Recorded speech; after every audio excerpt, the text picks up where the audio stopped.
Southern Arizona is a clash of cultures, the cowboy way mixed with a regal Spanish flair. And nowhere in Arizona is that more evident than in Tubac, our state's first permanent European settlement. And to find one of the best culinary mashups of these cultures, all you have to do is head for the Stables. Well, what makes Stables Ranch Grill unique is its location and its history. Stables Ranch Grill is the signature restaurant at the Tubac Golf Resort and Spa. The resort was first a cattle ranch, one of the largest in the region, and the restaurant, the original ranch stables. This property was the first land grant from the King of Spain, and they brought in the ranch to feed the troops serving at the Presidio. So it's kind of that old world, southern Arizona, southwest. So that's how I've kind of made my menu to fit the theme of the restaurant. Steaks, unique Mexican fare, and European-inspired cuisine sound way fancier than what you'd expect from a traditional ranch restaurant. But Chef Wooters says all of his dishes have one hallmark. Simplicity. We don't get too crazy with the food. Comfort food is really what we do here. Steak, seafood. I look to find the best ingredients. So I keep it simple, but I also use the highest quality product that I can find. But simple doesn't mean bland, just that you'll be able to pronounce the items on the menu. We want our menu to be identifiable and something that they can relate to make them feel at home. And the atmosphere couldn't get more authentic. The floors are the actual rock floors from the stables built more than 250 years ago. And in homage to its more recent cowboy past, you can belly up and saddle up to the bar.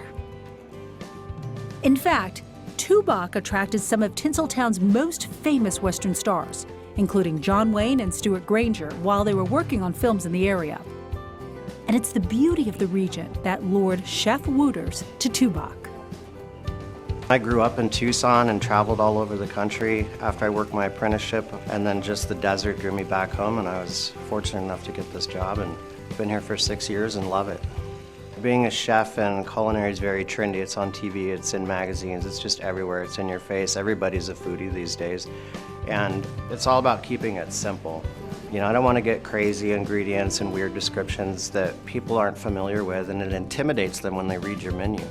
I have items on my menu that people coming from all over the country or even the world, we have people coming from Europe and Canada. It's things that you can identify with and be comfortable. And that's where the simplicity comes back into play. Where'd that pink wiper come Chef Wooters says he hears two simple words a lot: wow and amazing. And that's exactly the experience he wants his guests to have. No frills, just good, flavorful food that you leave here happy. And you'll remember this place after you leave and you'll want to come back.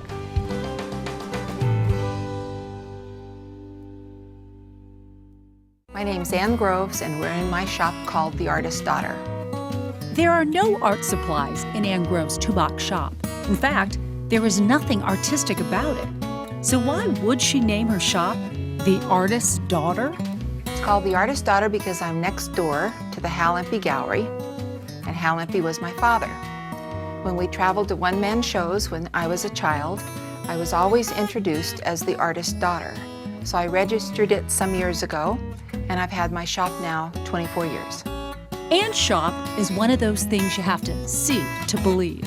She doesn't sell unmentionables, rather unneedables. There's not a thing in here that you need, but I do sell a lot of signs. I carry probably over 700 signs at any time. But I'm proud of my price range, and I believe the success has been that I'm kind of the dime store in town. I have a price range for everyone. Here's a popular one. I'll have a double mocha, vodka Valium Grande, latte to go, please. I also carry antique tins and reproduction tins, and I have hundreds of those as well. I try to stay with the nostalgic look, like an old-time Western general store.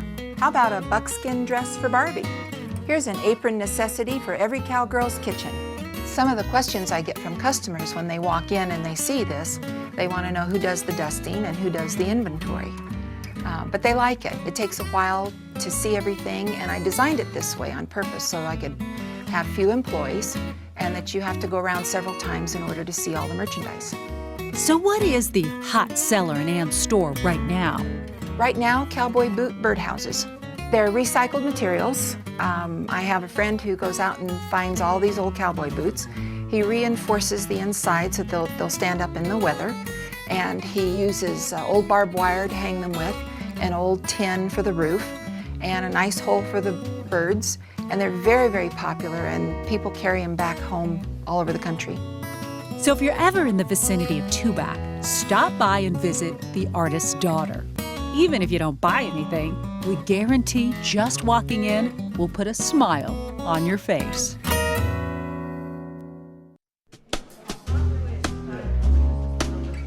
Kind of an unusual happenstance that we came to own this particular gallery. Both of us have worked in other galleries around Tubac, fell in love with Tubac and the different businesses here, and we ended up working together in a different gallery when the prior owner of this business approached me and said, you know, I need somebody to take over my gallery and I can't think of anybody better. Two of us talked it out and said, this is what we should do. It's actually, we just ran, she just came running out and go, Jackie, really? You want to do it? Yes, let's do it. And it was instant decision. It was instant.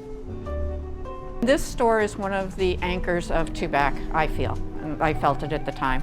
And I think it anchored us to Tubac, being in this gallery and running it. And I've worked my whole life with artists. And now I get to work with 50 or so and represent them and be a part of their lives, and they're a part of our lives. Artists are very unique people. You always want to invite them into your life, at least I do. This is a local artist, Lou Maestas. He lives right here in Tubac. I'm originally from Seligman, Arizona, but moved down here about 3 years ago. And About a year ago said, I'm staying. I got a P.O. box, I'm here. He's here. But he was just approaching and tiptoeing into an art colony, which he's been an artist for 40 years. So yeah, he just didn't know if this is really where he wanted to be and decided, yeah, it is. That's how each of us ended up here.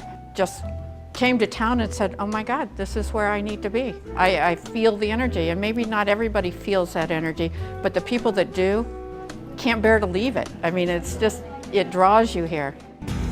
Tubac's been an artist colony since the 1940s, so it has that feel about the entire community. As you walk around, you can see, you know, the old mixing with the new and the growing, but keeping the roots and the old originations of the artist movement in this town.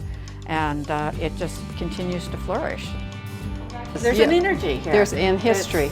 Yeah. And a history with art in this community. So that's really the main thing. And people come and then they find, you know, this is so peaceful and beautiful, and the mountains and the skies and everything says, okay, this is for me. And it's a magical place. People can tell you it is. You either get it or, you know, you move on. And then Charlie over here, even though he's not from Arizona, he's felt the magic of Arizona. He painted the red rocks of Sedona, he painted the idyllic spots in Jerome, and that's part of who we are and where we live and why we're here.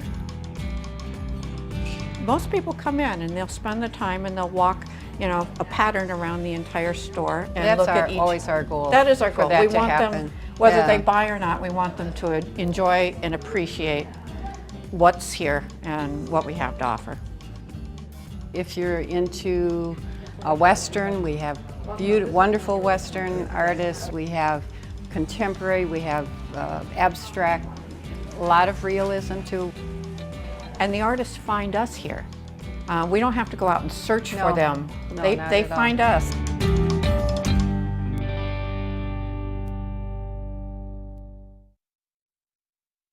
His cartoons are famous. He started in Arizona Highways. Tubac and grows, lives and breathes all things Hal MP. She has researched this Arizonan who was an artist, a cartoonist, and at one time, Arizona's youngest pharmacist. He had a drugstore in Duncan. Here in Tubac, she has a gallery that displays some of his greatest artworks. It's not only her business, but first and foremost, a tribute to the man who was her father. He documented what he knew. He painted only from memory or imagination. He never used a photograph.